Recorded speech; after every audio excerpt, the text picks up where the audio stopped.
I'm taking my tinfoil hat off too. Okay. Okay, so you guys go rest. The next morning when you get up, people are kind of solemnly. You go to the mess hall. People are solemnly eating their food. And you take a look around the room, and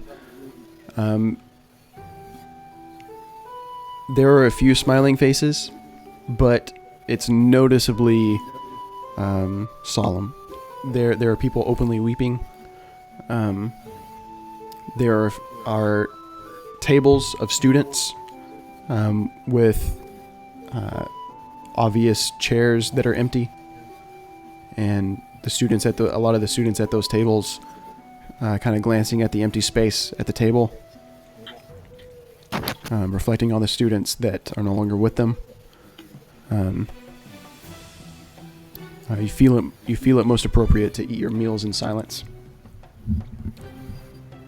Cavendell bids you good morning and tells you to visit the kitchens after your breakfast so that you can fill your packs and take whatever rations and food you need for the road.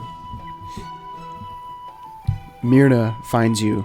She approaches you, Roscoe, and she says, very sheepishly, "Thank you, Roscoe, for saving the academy. I wish I had your bravery and your courage." You'll find it. And I kind of just look up at her, and I'll give her bardic inspiration for something that she wants to do. I don't know, shelving books. She smiles weakly at you, Roscoe, and the world needs more sweet people like you, Roscoe. Are you going to go? I don't think I have a choice.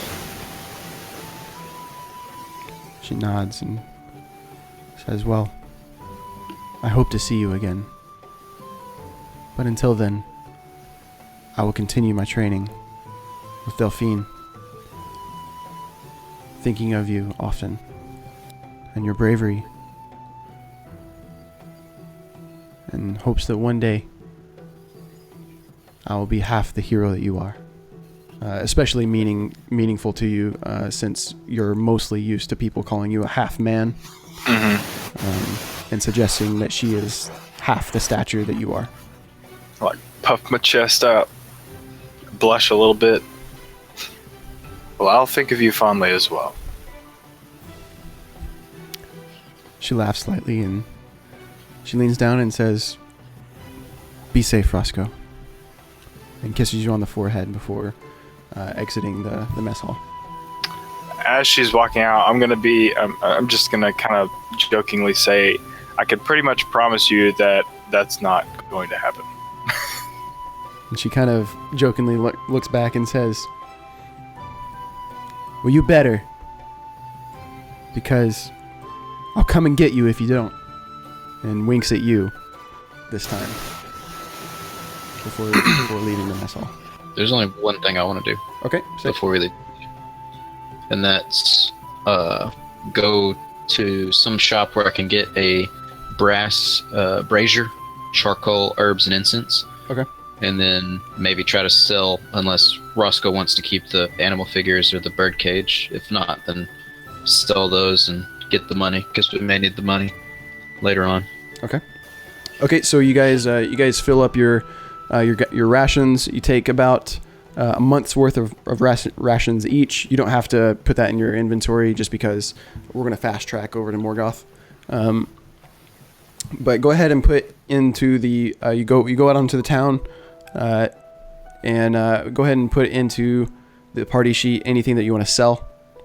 Put the artifact fragments in there.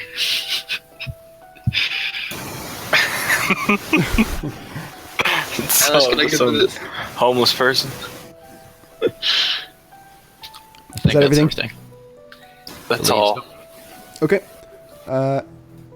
Roscoe, or who's doing the selling? Who's doing the wheeling and dealing? my guess, Roscoe. You probably got higher charisma than I do. Sure. Okay. Roll persuasion, You need me Roscoe. to intimidate a guy, then I got you back. Let's start off with persuasion, and if we have to go to intimidation, then Good cop, bad cop. let's do a good cop, bad cop. I get to re-roll. I was about to say, I'm going straight in for the bad cop. About to hit somebody. Okay. Snap, dude. Okay. Yeah. You are able to work the merchant up to 55% of value, like wholesale value. Okay. And so you sell all the stuff. Apparently the quiver cannot be sold. So you can either take that back or We can trash it unless somebody else needs it. I've got a better quiver. okay, delete it. And then I'm going to distribute these. Sweet. 151 gold each. Okay. Dude, Roscoe's loaded. You guys hit the road. You can probably afford buying horses. We can figure out the math as we go. And Eric, you can, or Bishop, you can grab those items that you wanted to buy. You probably purchase horses and a pony to be able to travel much faster. And so you do. You make it across the land. Anytime you see like burning villages or anything like that, you don't see.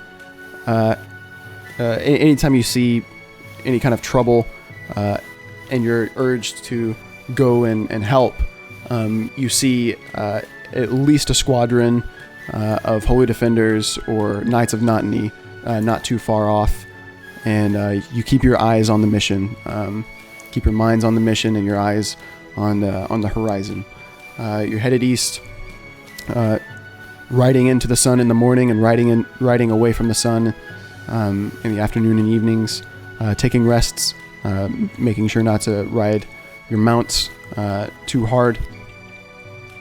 You make it to Morgoth in a matter of a couple of 10 days. As you ride into the city, Roscoe, this is new to you. You've never seen Morgoth before. Bishop, it looks exactly the same as you left it. Now that you understand a bit more about how the nation and the land works with the politics and the government and those dynamics, you understand the culture a bit more than you have a bit more insight into the culture than you did before. But everything looks the same. Thinking back on it, Morgoth is way more relaxed when it comes to official rules. Cultus is called but not enforced here in this city, and which now, especially being away from Morgoth and being in a city in Glendale, where you've participated in Cultus for several days, it's almost odd to you that Cultus is being called and no one's going. But you remember this happening, and you have these new insights. As you venture further into the city, Roscoe, you're starting to notice things. Trade is way more active here. I mean, of course there are markets, but it seems like there are. It just the way everybody is acting toward each other and is speaking to each other. It seems like there are less rules here, or at least maybe that the rules that are here are a bit more relaxed. Especially since you growing up in Holly Tirith, where Cultus is, you are prompt, you are early to Cultus, and here you go maybe you don't, and nobody ever really says anything about it. Even the holy defenders that are stationed here, they are watching people go to Cultus as you're riding in, and you also see them see other people the majority of people not go to cultists, and they don't do anything about it. They just kind of keep their post.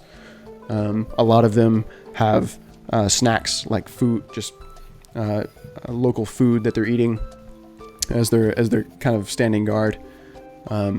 Something else that you notice is that there's not, when cultist is called, the couple people that do go and worship, no one's leading worship. No one's leading cultists. It's more of like a private thing. They take their mat, they lay down their carpet on the ground, they bow, and they say a silent prayer. They pick up their carpet again, they put it back into their pack, and they go on their way. It's bizarre to you. It's so informal that it's almost like you've stepped into a completely different culture here in Morgoth. As you guys are walking, Bishop, you notice that you guys are approaching and getting closer to the tavern that you and Thomar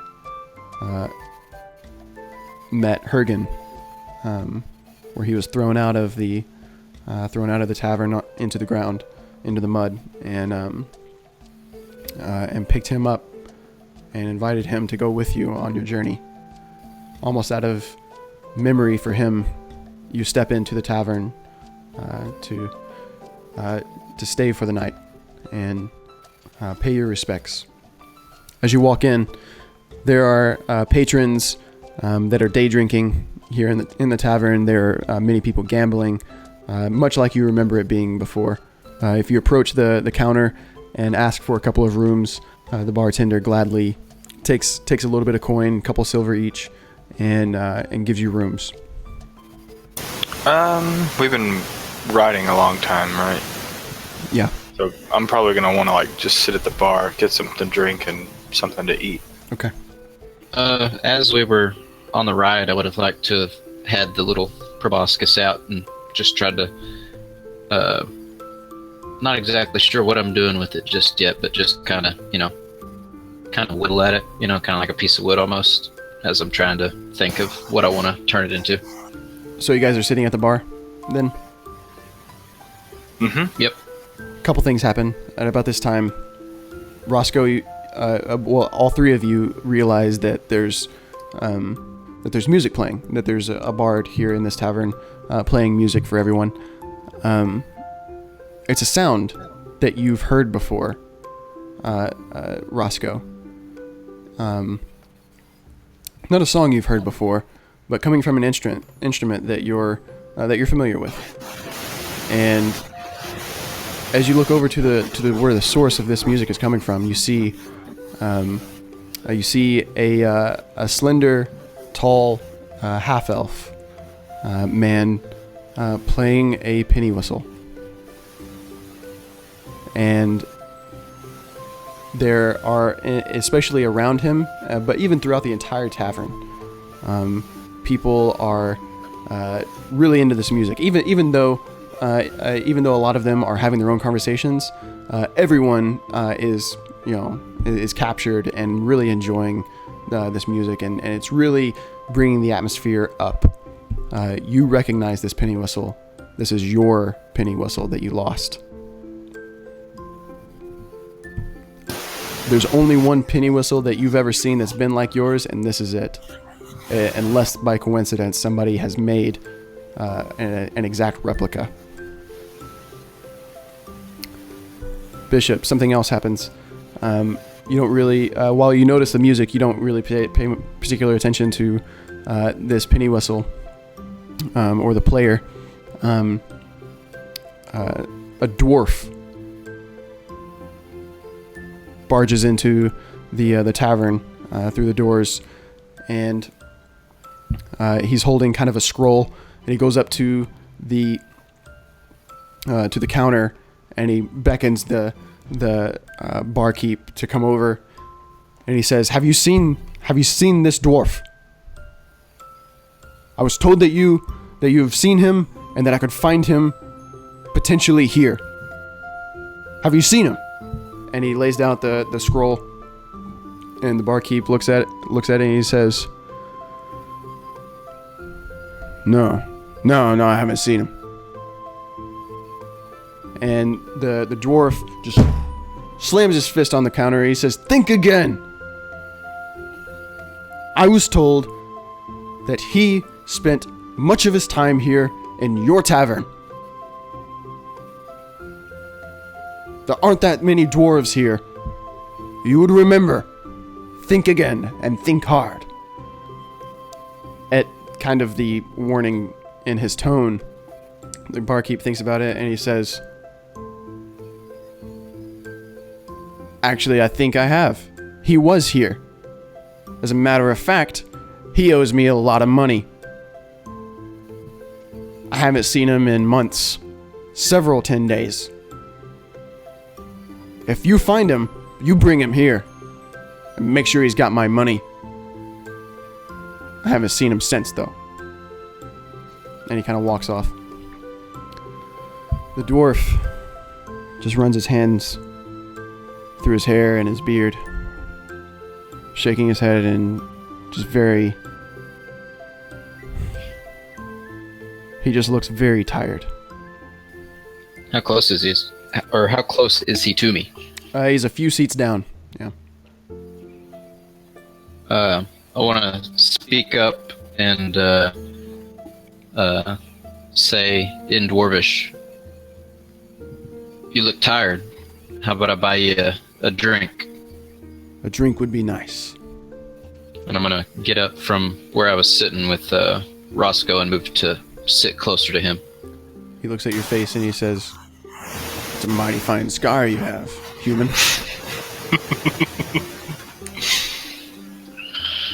Yeah, I'm still getting used to it. Can I do a perception check on the piece of paper that does he still have the paper on the counter? Mm-hmm. Yeah. Go and roll it. Yeah, I want to do a perception check. Okay. You don't. There's a lot of Dwarven, and there's even common words written on it, but it doesn't take much, even with it being upside down, facing towards the barkeep.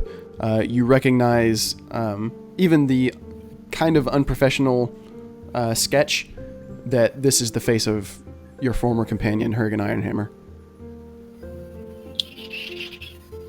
I'm gonna say, or I'm gonna ask him. Are you trying to find the man in the picture? What business do you have with him? This is a dwarf of royal blood. The last of his name.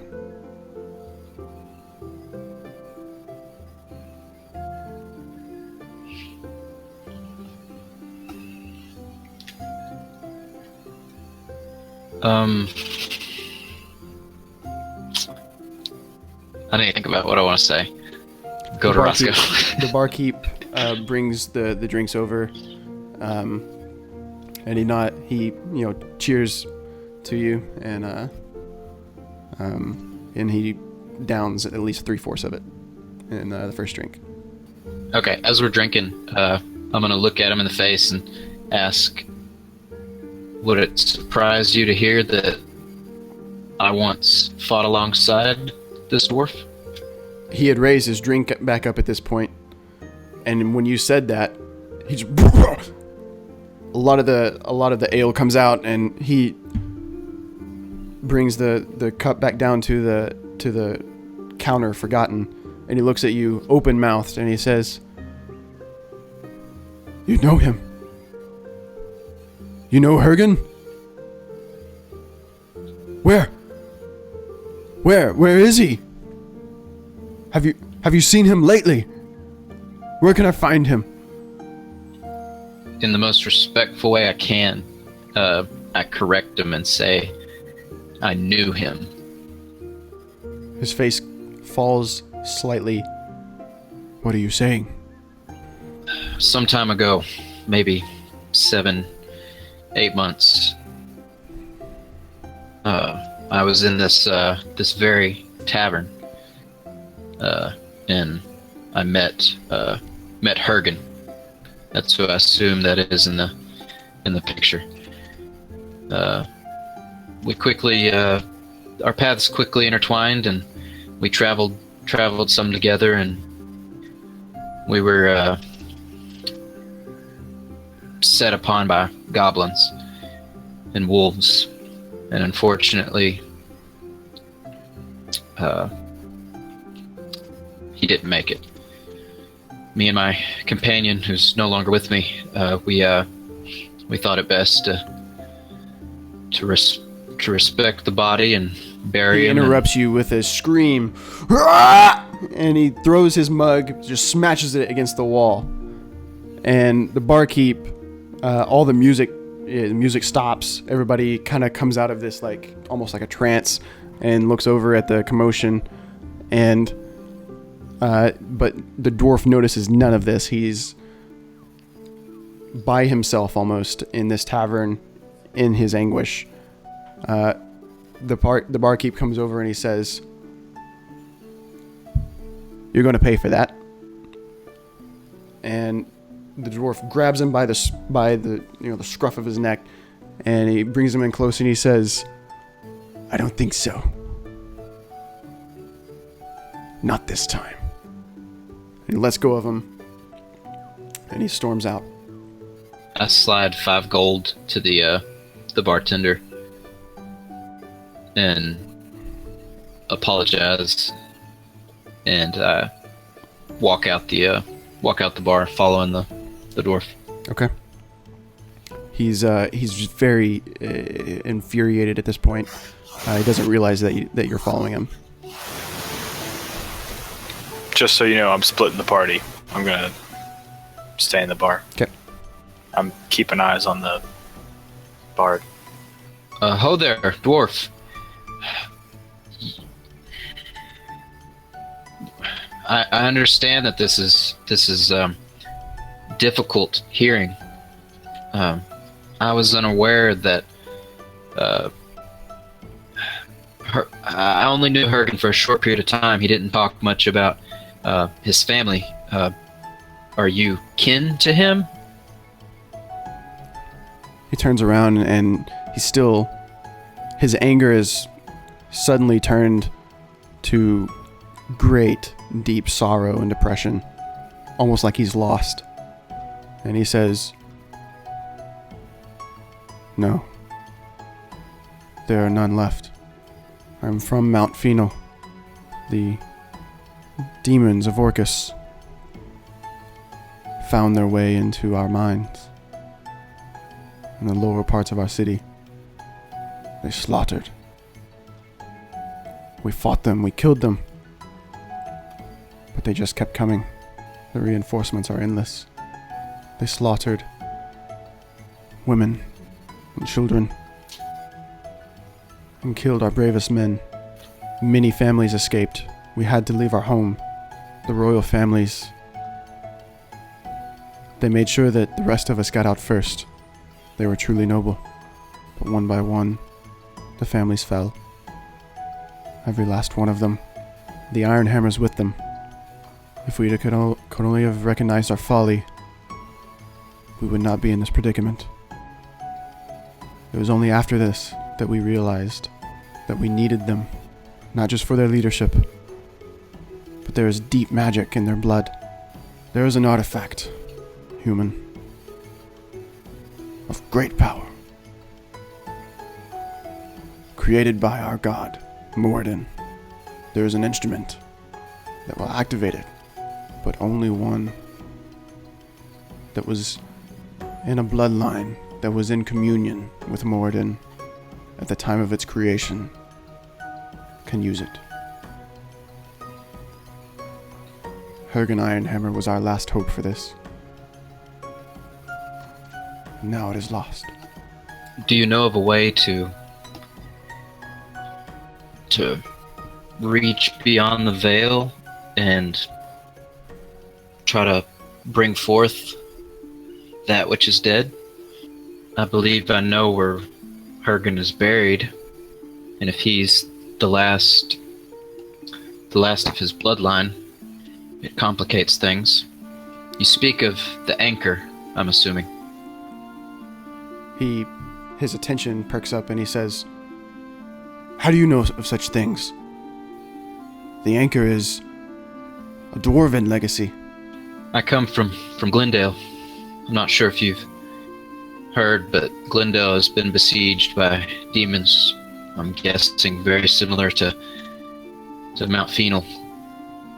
There, I was given express instructions to head to Mount Phenol and attempt to contact the royal families in the hopes of obtaining Morden's anchor and using it to bring Morden's power back to the land and stopping what Orcus has started.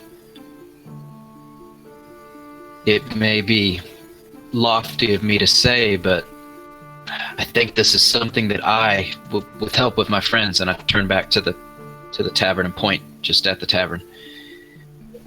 With help of my friends, I think this is something that we can do. But if you say that there's no one left of the royal family, and if there's not a way we can bring Hergen back, then I'm not sure. I'm not sure what to do. He shakes his head at your mention of. So he absorbs the information of your tale, but he starts shaking his head and he says, "You do not wield the anchor. The anchor is part of the world. It is hidden in the mountain range, and from what we understand, it has been found from where we hid it, or at least our ancestors, where they hid it. They dug too deeply at the East Valley mining camp. I am not convinced they know what they have found, but it is without doubt the anchor." But then he grows angry again, and he says, "But to even use the thing to drive it back into the earth, restoring power to the gods, and bringing glory back to Moradin's name, there is only one instrument that can drive the anchor home." And he pulls out of his pack an overly wrapped blanket, and he begins to unfold it and unwrap it, and out of it comes a hammer. And this hammer is, so this was a big bundle. It's not a two-handed hammer, but it's maybe 2 feet in length. It's got a very well crafted handle with runes all up and down it, and especially around, hard to tell what kind of stone or metal or mixture of the both is at the head of this, but it's got gold and adamantine, all kinds of things, just fine stone and fine metals crafted into the head of this hammer, and runes all around it that are dull. He lets it fall to the ground. "Without the blood of the royal families, this hammer might as well be forging horseshoes or nails." What's your name? "My name is Aldrin." I reach my hand out to do like one of the forearm handshakes, and I introduce myself as Bishop Balin. He accepts your handshake, though very awkwardly because of how distraught he is, and really more thinking about how hopeless this whole situation is. But when you say your name in the middle of the clasp, he thinks for a moment and he says, "Balin, I have heard your name before, though I do not know where. Glendale, you said you're from." Glendale's where I've been. My birthplace is the East Valley mining camp that you spoke of. "And your parents, they are from there." Yes. "Interesting." And he's racking his brain, and he's just must have been in passing in some conversation long ago. He trails off, and his eyes just sink back to the dead, dull hammer lying on the ground. I say, if Hergen were here, he would come to the aid of Mount Phenol. To honor his memory, I feel that I have a duty to try to help in any way I can. I've been tasked with this feat to return the anchor to the earth and restore that which has been sundered. Are you to take this hammer and return to Mount Phenol? What are you to do now? He shakes his head and he says, "You are noble, and your courage, and your desire to help us. But one such as you cannot wield the hammer." And he doesn't say that as a slight towards you. He says it more as like just a frustration of the situation, that, you know, even he can't wield the hammer. Can I insight as to why he had it wrapped up? Like, can he not physically touch it? Is that the issue? I was trying to understand if he's saying wield as in use, or wield as in literally I can't touch this thing because I'm not royalty. Is what he's saying. Based off of what he said, about it might as well be forging horseshoes or nails. It seems like an ordinary hammer, just a very fancy looking hammer, without the sacred holy blood that comes from down the line of the royal families that was directly gifted by Moradin himself, as the lore has it. I want to bend down and pick up the hammer. As soon as you have the thought of picking up the hammer, before your brain tells your body to move and reach down and grab the hammer, it's almost like you feel a connection to the hammer itself. You feel a will for the hammer to come to you, not for yourself to reach down and grab the hammer. And your hand slightly open, the hammer twitches, and the handle bursts up from the ground and just comes directly into your hand, and you stand there wielding Moradin's hammer. The runes, while a very dim glow and have life from once where they were dead. Aldrin's eyes go wide, his mouth drops open. He is speechless as he stands there looking at you, holding the glorious hammer.